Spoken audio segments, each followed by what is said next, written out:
Keluaran 33 ayat 1 sampai 23. Demikian firman Tuhan. Berfirmanlah Tuhan kepada Musa, "Pergilah, berjalanlah dari sini, engkau dan bangsa itu yang telah kau pimpin keluar dari tanah Mesir ke negeri yang telah kujanjikan dengan sumpah kepada Abraham, Ishak dan Yakub. Demikian, kepada keturunanmu lah akan kuberikan negeri itu. Aku akan mengutus seorang malaikat berjalan di depanmu dan akan menghalau orang Kanaan, orang Amori, orang Het, orang Feris, orang Hewi, dan orang Yebus, yakni ke suatu negeri yang berlimpah-limpah susu dan madu. Sebab aku tidak akan berjalan di tengah-tengahmu, karena engkau ini bangsa yang tegar tengkuk, supaya aku jangan membinasakan engkau di jalan." Ketika bangsa itu mendengar ancaman yang mengerikan ini, berkabunglah mereka, dan seorang pun tidak ada yang memakai perhiasannya. Berfirmanlah Tuhan kepada Musa, "Katakanlah kepada orang Israel, kamu ini bangsa yang tegar tengkuk. Jika aku berjalan di tengah-tengahmu, sesaat pun, tentulah aku akan membinasakan kamu.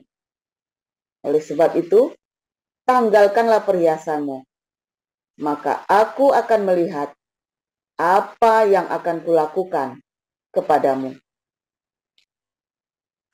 Demikianlah orang Israel tidak memakai perhiasan-perhiasan lagi sejak dari Gunung Horeb. Sesudah itu, Musa mengambil kemah dan membentangkannya di luar perkemahan, jauh dari perkemahan, dan menamainya kemah pertemuan. Setiap orang yang mencari Tuhan, keluarlah ia pergi ke kemah pertemuan yang di luar perkemahan. Apabila Musa keluar pergi ke kemah itu, bangunlah seluruh bangsa itu dan berdirilah mereka, masing-masing di pintu kemahnya, dan mereka mengikuti Musa dengan matanya sampai ia masuk ke dalam kemah. Apabila Musa masuk ke dalam kemah itu, turunlah tiang awan dan berhenti di pintu kemah, dan berbicaralah Tuhan dengan Musa di sana. Setelah seluruh bangsa itu melihat bahwa tiang awan berhenti di pintu kemah, maka mereka bangun dan sujud menyembah masing-masing di pintu kemahnya. Dan Tuhan berbicara kepada Musa dengan berhadapan muka, seperti seorang berbicara kepada temannya. Kemudian kembalilah ia ke perkemahan, tetapi abdinya Yosua bin Nun, seorang yang masih muda, tidaklah meninggalkan kemah itu. Lalu berkatalah Musa kepada Tuhan, "Memang engkau berfirman kepadaku, suruhlah bangsa ini berangkat. Tetapi engkau tidak memberitahukan kepadaku siapa yang akan kau utus bersama-sama dengan aku. Namun demikian, engkau berfirman, aku mengenal namamu, dan juga engkau mendapat kasih karunia di hadapanku. Maka sekarang, jika aku kiranya mendapat kasih karunia di hadapanmu, beritahukanlah kiranya jalanmu kepadaku, sehingga aku mengenal engkau, supaya aku tetap mendapat kasih karunia di hadapanmu. Ingatlah bahwa bangsa ini umatmu." Lalu ia berfirman, "Aku sendiri hendak membimbing engkau dan memberikan ketentraman kepadamu." Berkatalah Musa kepadanya, "Jika engkau sendiri tidak membimbing kami, janganlah suruh kami berangkat dari sini. Dari manakah gerangan akan diketahui bahwa aku telah mendapat kasih karunia di hadapanmu, yakni aku dengan umatmu ini? Bukankah pernah engkau berjalan bersama-sama dengan kami, sehingga kami dengan umatmu ini dibedakan dari segala bangsa yang ada di muka bumi ini?" Berfirmanlah Tuhan kepada Musa, "Juga hal yang telah kau katakan ini akan kulakukan, karena engkau telah mendapat kasih karunia di hadapanku, dan aku mengenal engkau." Tetapi jawabnya, "Perlihatkanlah kiranya kemuliaanmu kepadaku." Tetapi firman-Nya, "Aku akan melewatkan segenap kegemilanganku dari depanmu dan menyerukan nama Tuhan di depanmu.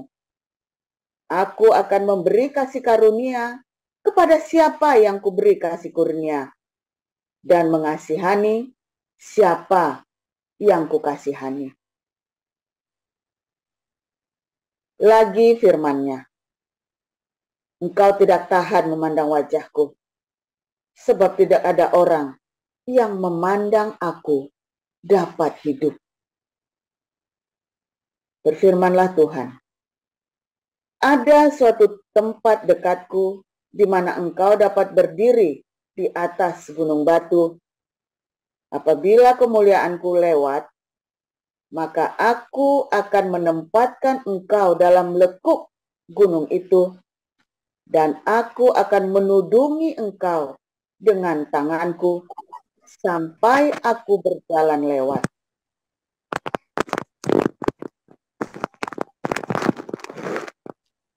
Kemudian aku akan menarik tanganku, dan engkau akan melihat belakangku, tetapi wajahku tidak akan kelihatan." Demikian. Terima kasih.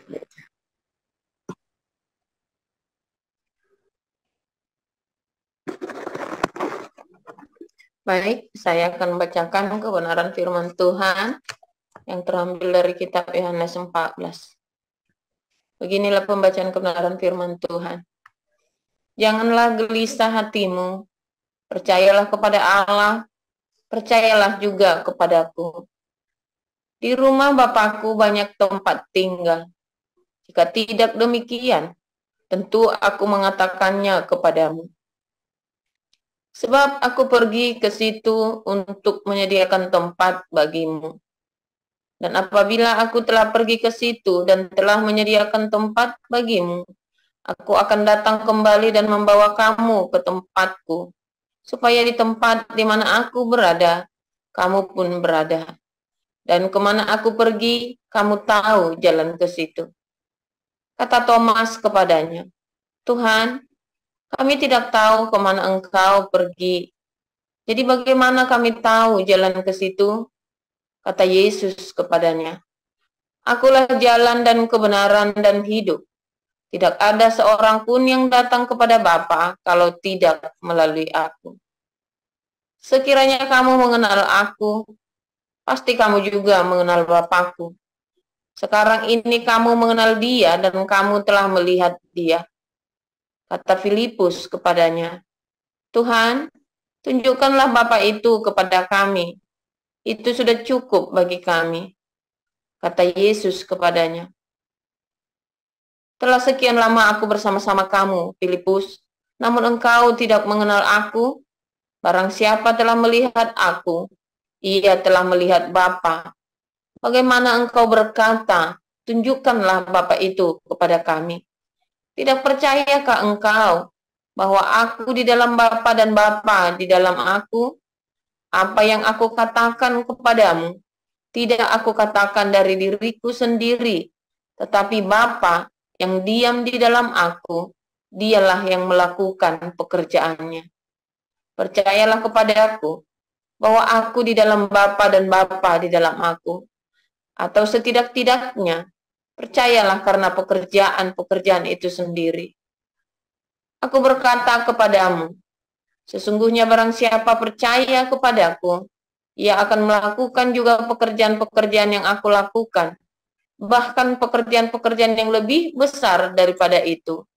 Sebab aku pergi kepada Bapa, dan apa juga yang kamu minta dalam namaku, aku akan melakukannya, supaya Bapa dipermuliakan di dalam Anak. Jika kamu meminta sesuatu kepada aku dalam namaku, aku akan melakukannya. Jikalau kamu mengasihi aku, kamu akan menuruti segala perintahku. Aku akan minta kepada Bapa, dan Ia akan memberikan kepadamu seorang penolong yang lain, supaya Ia menyertai kamu selama-lamanya, yaitu Roh kebenaran. Dunia tidak dapat menerima Dia, sebab dunia tidak melihat Dia dan tidak mengenal Dia. Tetapi kamu mengenal Dia, sebab Ia menyertai kamu dan akan diam di dalam kamu. Aku tidak akan meninggalkan kamu sebagai yatim piatu. Aku datang kembali kepadamu. Tinggallah sesaat lagi, dan dunia tidak akan melihat aku lagi. Tetapi kamu melihat aku, sebab aku hidup dan kamu pun akan hidup. Pada waktu itulah kamu akan tahu bahwa aku di dalam Bapa-Ku, dan kamu di dalam aku, dan aku di dalam kamu. Barang siapa memegang perintahku dan melakukannya, dialah yang mengasihi aku. Dan barang siapa mengasihi aku, ia akan dikasihi oleh Bapa-Ku, dan aku pun akan mengasihi dia, dan akan menyatakan diriku kepadanya. Yudas, yang bukan Iskariot, berkata kepadanya, Tuhan, apakah sebabnya maka engkau hendak menyatakan dirimu kepada kami, dan bukan kepada dunia? Jawab Yesus, jika seorang mengasihi aku, ia akan menuruti firman-Ku, dan Bapa-Ku akan mengasihi dia, dan kami akan datang kepadanya dan diam bersama-sama dengan dia. Barang siapa tidak mengasihi aku, ia tidak menuruti firman-Ku, dan firman yang kamu dengar itu bukanlah daripada aku, melainkan dari Bapa yang mengutus aku. Semuanya itu kukatakan kepadamu, selagi aku berada bersama-sama dengan kamu. Tetapi penghibur, yaitu Roh Kudus, yang akan diutus oleh Bapa dalam namaku, dialah yang akan mengajarkan segala sesuatu kepadamu, dan akan mengingatkan kamu akan semua yang telah kukatakan kepadamu. Damai sejahtera kutinggalkan bagimu. Damai sejahtera kuberikan kepadamu, dan apa yang kuberikan tidak seperti yang diberikan oleh dunia kepadamu. Janganlah gelisah dan gentar hatimu. Kamu telah mendengar bahwa aku telah berkata kepadamu, aku pergi, tetapi aku datang kembali kepadamu. Sekiranya kamu mengasihi aku, kamu tentu akan bersukacita karena aku pergi kepada Bapa-Ku, sebab Bapa lebih besar daripada aku. Dan sekarang juga aku mengatakannya kepadamu sebelum hal itu terjadi, supaya kamu percaya apabila hal itu terjadi. Tidak banyak lagi aku berkata-kata dengan kamu, sebab penguasa dunia ini datang dan ia tidak berkuasa sedikit pun atas diriku. Tetapi supaya dunia tahu bahwa aku mengasihi Bapa, dan bahwa aku melakukan segala sesuatu seperti yang diperintahkan Bapa kepada aku. Bangunlah, marilah kita pergi dari sini. Demikian. Amin, terima kasih Bu Nerliana dan Bu Sarma. Silakan Pastor Paul. Haleluya, luar biasa firman Tuhan, selalu baru setiap hari ketika kita menanti-nantikan Tuhan dengan penuh cinta, penuh pengharapan, di dalam kasih dan di dalam kekudusan, saudara ya. Saudaraku, apa itu wajah Allah? Wajah Allah adalah perkenanan Allah, saudara ya. Apa itu punggung Allah ketika dia meninggalkan kita? Sebenarnya bukan dia meninggalkan kita, tapi dia meninggalkan kita lah yang meninggalkan Tuhan. Tetapi ada kalanya, karena kita hidupnya tidak berkenan, maka dia tidak bisa menyertai kita. Bukan karena dia tidak mau, tapi karena kita kehidupannya yang tidak berkenan sama Tuhan. Maka disebut kita hanya bisa, maka kita ditinggalkan. Ya, tetapi Allah sendiri tidak pernah meninggalkan secara kenyataannya. Kita lah yang meninggalkan dengan cara apa? Dengan hidupnya kita tidak berkenan. Jadi ada satu, ya, ada wajah Allah di mana kita berkenan kepada Tuhan. Ya, dikatakan dalam Mazmur juga, Mazmur 27, mencari wajah Allah.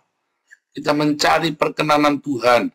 Kita mencari supaya Tuhan ada favor sama kita, ada perkenanan.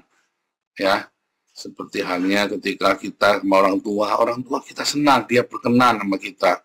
Tetapi ada kalanya ketika kita memberontak, ya orang tua kita menjadi sangat sedih, dan bukan karena ia menolak kita, ya, tetapi karena hati kita menjadi jauh dari orang tua kita. Sehingga kita hanya melihat punggungnya. Ya, saya ingat sekali, ya dulu Wesley itu waktu kecil nakal, saudara ya. Terus dia mencoba tantrum itu loh, nangis ngosek, muter itu ya, apa namanya, bukan tantrum, apa namanya mah, yang nangis kalau di apa ngampor itu dia nangis di tengah jalan, namanya apa, tantrum ya. Nah, dia itu sekali-kalinya ya, karena dia mungkin melihat temennya atau melihat apanya, dia meracuk dengan cara begitu, saudara ya. Nah, saudara, biasanya ya orang tua jangan malu ya, mungkin dia merasa malu. Enggak, sama anak ditinggal, saudara. Begitu dia putar, dia nangis, ngosek, muter, ya nangisnya ngosek itu. Dah, kamu nggak mau diam, ditinggal. Saudara, tinggal. Wajah punggungnya, saudara. Dia hanya bisa melihat punggungnya. Apakah maksudnya ditinggal? Ya enggak, saudara. Nggak boleh pokoknya. Kamu nggak boleh tantrum. Nggak usah kamu tantrum. Ya udah, kamu sana tantrum aja, muter-muter. Begitu. Apakah karena tidak mencintai? Bukan, saudara. Karena tidak berkenan. Karena tidak berkenan, saudara ya. Ada yang mutung sama Tuhan. Siapa di sini yang suka mutungan sama Tuhan, saudara? Jangankan sama Tuhan, ya, sama kita aja suka mutungan. Siapa yang suka mutungan di sini? Nah, itu saudara ya. Anda suka mutungan sama Tuhan. Lalu Anda bikin aneh-aneh sama Tuhan. Lalu Anda berpikir Tuhan meninggalkan Anda. Tidak. Ya, sama seperti anak tantrum. Anda sedang tantrum sama Tuhan itu ya. Ya tantrum, lagi mutung, lagi meracuk, ditinggal. Ya sudah, tinggal di sini. Masa kamu ditungguin, dimanjain, saudara. Siapa di sini kalau anaknya lagi tantrum ditungguin? Jangan, saudara ya. Nanti dia kan gitu lagi besok. Nah, saya terus yang ya saudara si Wasi pernah mau mencoba lagi ya, saudara, di depan perumahan kami dulu, kami pernah tinggal di Karawaci, saudara ya. Di depan perumahan dia mau ngosok, mau muter gitu ya. Saya dengar dari rumah, saudara ya, suaranya Wasi lagi nangis tuh. Karena suaranya dia khas, saudara ya. Terus saya datang keluar, lagi ditinggal sama Anda, saudara ya. Wah, dia marah, dia lari dari belakang, dia ngejar, dia pikir mamanya mau ngapain dia. Itulah terakhirnya dia tantrum, saudara, dia kapok, saudara ya. 2 kali ditinggal, nggak diurusin, tantrum tinggal, nggak urusan. Ya, jangan matilah dia ini, malah Anda meracuk sama-sama terus di depan rayu dia, mucuk-mucuk, salah, tantrum ditinggal, saudara. Ya, ditinggal saja, itu naluri anak. Ya, kalau kamu tinggal jarak 50 meter, dia pasti lari kejar, saudara. Anak itu begitu ya. Nggak mungkin anak itu lari lebih, kecuali dia nggak nyadar, saudara ya. Tapi dalam kondisi sadar, begitu tahu mamanya 50 meter jauh, 25 meter, 50 meter, dia pasti lari kejar, saudara. Pasti lari ngejar. Ya.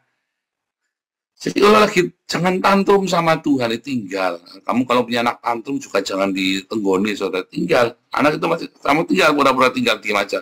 Pasti nanti anak itu lari ngejar kamu sambil mukul. Wah, ambil begitu ya. Diamin aja, tinggal, saudara. Ya, sekali, 2 kali, dia tidak akan melakukan yang ketiga, saudara. Jadi kalau kamu lagi tantrum, kamu tungguin, ya dia nyoba lagi, saudara ya. Nyoba lagi. Kamu kira Tuhan nggak begitu, saudara? Kalau kamu lagi mutung, lagi tantrum begitu, kamu pikir Tuhan mau nungguin kamu ngeracuk? Enggak ditungguin, saudara. Jalan ya, tetap jalan. Kamu kan cuma ngeliat punggungnya. Tidak berkenan. Kita tidak berkenan, saudara ya. Lalu Musa itu ketika dikatakan kamu hanya bisa melihat punggung, tapi akhirnya Musa berhadapan wajah muka dengan muka, saudara ya. Akhirnya Musa berhadapan muka dengan muka. Itulah perkenanan Tuhan, saudara. Itulah perkenanan Tuhan. Ketika kita berhadapan muka dengan muka.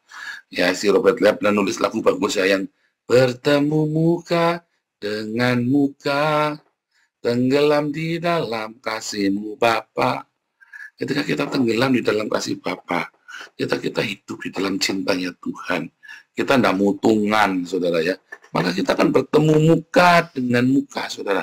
Ada perkenanan Tuhan. Bagus sekali lagu itu, saudara ya. Kita ada perkenanan Tuhan. Kita bertemu muka dengan muka di dalam perkenanan Tuhan. Di dalam doa kah? Bukan, saudara. Bukan di dalam doamu sehari semalam suntuk. Tidak ada. Tetapi di dalam cintamu. Kemarin saya sering bilang, ketika kamu bersedekah, kamu sedang menghadirkan kerajaan Allah. Tapi ketika kamu melepaskan pengampunan, kamu sedang menghadirkan Tuhan bagi orang itu, saudara. Kalau kamu menghadirkan Tuhan, maka kamu sedang bertemu muka dengan Bapa, saudara. Di mana ada pengampunan, di mana ada kasih karunia, di mana ada kemurahan hati, maka kamu sedang bertemu muka dengan muka. Bukan kamu doanya 4 jam semalam suntuk doa. Bukan, saudara. Kamu pikir dengan kamu doa seperti kamu bisa bertemu muka dengan muka? Enggak. Tapi ketika kamu melepaskan pengampunan, kamu sedang bertemu dengan Bapa. Karena dialah sang sumber pengampunan. Bagaimana kamu bisa mengampuni? Dia tahu kamu membutuhkannya. Kamu membutuhkan sumber itu. Makanya sumber itu datang kepadamu ketika kamu melepaskan pengampunan. Makanya jangan heran kita sering disakiti, dikhianati, kita sering diperlakukan dengan tidak baik. Karena saat kita melepaskan pengampunan, Bapa hadir, saudara. Ketika kita melepaskan pengampunan, Bapa ada di situ. Ya, di dalam nama Yesus Kristus kita bertemu muka dengan muka. Kalau hatimu penuh dengan kemurahan, hatimu penuh dengan kebaikan, Bapa ada di situ. Barang siapa murah hati, dia akan diberikan kemurahan. Saudara ya, apa? Mercy. Kamu punya perkenanan Tuhan. Bertemu muka itu, saudara ya. Bertemu muka dengan muka. Makanya kesucian itu ya selalu saudara? Ujungnya adalah pengampunan. Namanya atonement. Kalau kamu disucikan, maka kamu harus membiarkan orang lain disucikan. Dengan apa? Atonement. Ya, kata atonement itu ditutup dosanya, dikafirkan. Ya, itu Muhammad itu ya dia sedang deceive. Dia berkata, telah kafirlah orang yang mengatakan bahwa Allah adalah Al-Masih Putra Maryam. Tapi sungguh, kalau kamu berkata bahwa Yesus Kristus adalah Tuhan dan Juru Selamatmu, kamu dikafirkan dengan darah Yesus, saudara. Jadi Muhammad sedang deceive kamu. Dia menggunakan kata kafir seperti negatif. Padahal kafir itu adalah sesuatu yang positif. Kalau kamu mengakui Yesus Kristus sebagai Tuhan dan Juru Selamatmu, kamu akan disucikan, di atonement, dikafirkan, saudara. Maka kamu akan dikafirkan. Ya, tetapi kan Muhammad nakut-nakut, kalau kafir itu nanti kamu bunuhlah kafir dimanapun mereka berada. Jadi negatif ya, saudara ya. Padahal di dalam Imamat 16 ayat 16, kamu itu dikafirkan oleh darah anak domba. Kita dikafirkan oleh darah Yesus Kristus. Nah, supaya kamu bisa menerima atonement itu, penutupan, pengkafiran itu, kamu juga harus menutup dosanya orang lain. Kamu harus melepaskan pengampunan, saudara. Kamu harus melepaskan kemurahan hati kepada orang lain. Bukan cuma sekedar pengampunan maaf, tapi murah hati. Ya, kamu harus punya hati yang murah hati, saudara. Yang memberikan kesempatan kepada orang lain untuk bikin salah. Jangan galak-galak. Ada orang bikin salah, jangan galak-galak. Saudara, saya sering bikin salah sama Tuhan. Dan Tuhan gak galak-galak sama saya. Jangan galak-galak, saudara. Karena dari kesalahan kita belajar. Kalau Anda punya anak, jangan dibiarkan benar terus. Jangan paksa dia benar terus. Kalau dia bikin salah, kasih kesempatan dia bikin salah. Walaupun itu merugikan, tapi jangan membencinya. Kalau kamu nasihati, tapi jangan kamu ngomelin. Karena dia bikin salah, karena supaya dia bisa belajar yang baik, itulah kemurahan hati, saudara. Tapi kamu kasih tahu, itu salah, yang benar begini. Wah, itu sulit, saudara. Ini rahasia besar, saudara. Ini ilmu tingkat tinggi. Kamu harus belajar membiarkan orang lain bikin salah, saudara. Karena kita sering bikin salah juga. Kalau kamu punya anak, dan kamu didik anak kamu, pokoknya nggak boleh salah, maka dia salah, saudara. Dia tidak akan pernah belajar. Begitu kamu mati, anakmu akan bikin salah terus setiap hari, saudara. Dia nggak bikin salah karena ada bapaknya yang jadi polisi. Ya, Anda kalau diawasi, di Eropa ini Anda nggak diawasi, saudara. Anda naik kereta, jujur nggak jujur, terserah kamu. Ya, Anda mau lapor pajak, mau nggak jujur terserah kamu. Sekali ketahuan, habis kamu. Kalau kamu terbiasa jujur, maka kamu tidak akan mencuri, tidak akan nipu, saudara. Karena kamu terbiasa jujur. Dilatih, kejujuran itu adalah sebuah latihan, saudara ya. Nggak bisa sehari sekali langsung jadi, itu nggak ada, saudara. Kejujuran itu adalah sebuah disiplin. Kejujuran itu adalah sebuah disiplin. Ya, kalau Anda mau belajar disiplin, ya bukan dengan ditakut-takutin, tapi dari tekad hatimu. Ketika anakmu diajarin, ya, dan dia salah, jangan dimarahin, dikasih tahu. Sebab kesalahan itu dia harus nanggung. Itu sudah hukuman buat dia, tambah kamu dimarahin lagi, saudara. Tambah jengkel dia, saudara. Tapi dikasih tahu, tetap harus dikasih tahu kalau dia salah. Tapi nggak usah diomel-omelin. Susah ya, saudara ya. Susah. Ketika anak saya nggak lulus, tesnya nggak baik nilainya, dia sendiri sudah sedih, saudara. Aduh, dia sendiri sudah gusar. Nggak perlu kamu tambahin gusar lagi, saya peluk. Ya, kamu sudah belajar, sudah kerja yang terbaik, pokoknya. Pokoknya lakukan yang terbaik. Kecuali kan kita juga lihat kamu sudah belajar. Bukannya diomelin. Ya, saudara ya. Lagi salah pokoknya diomelin.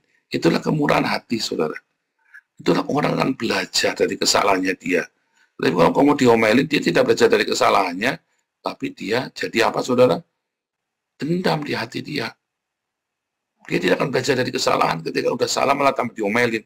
Dia sendiri sudah menuai kesalahan dia ketika mendapat nilai yang jelek, ketika dia harus masuk penjara, mungkin kalau kena narkoba, atau dia kehilangan banyak sekali kesempatan. Kalau bangun kesiangan, dia sendiri sudah dihukum, tambah kamu di rumah diomelin lagi, dan seterusnya, dan seterusnya.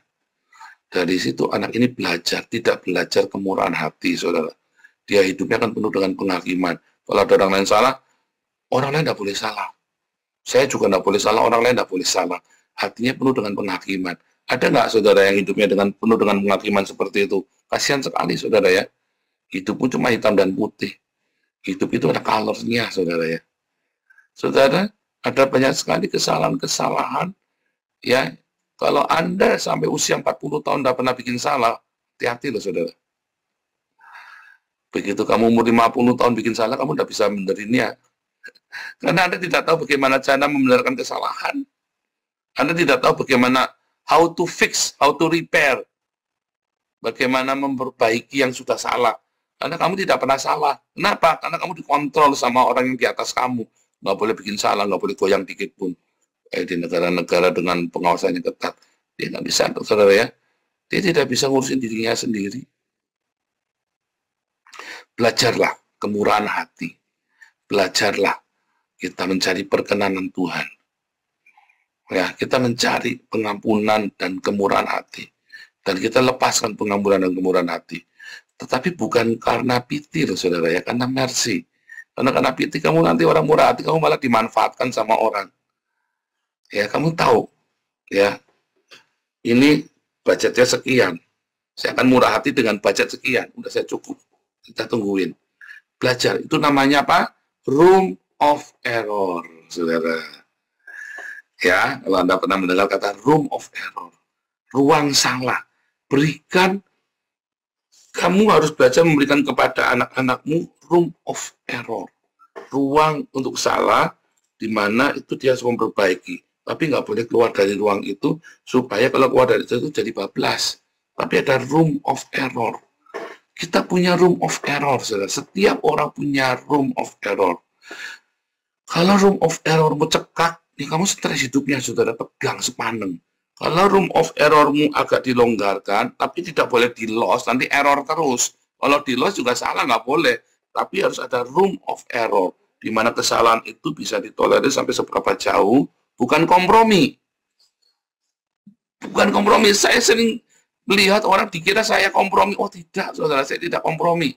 Saya mengizinkan dia bikin salah, supaya dia bisa memperbaikinya.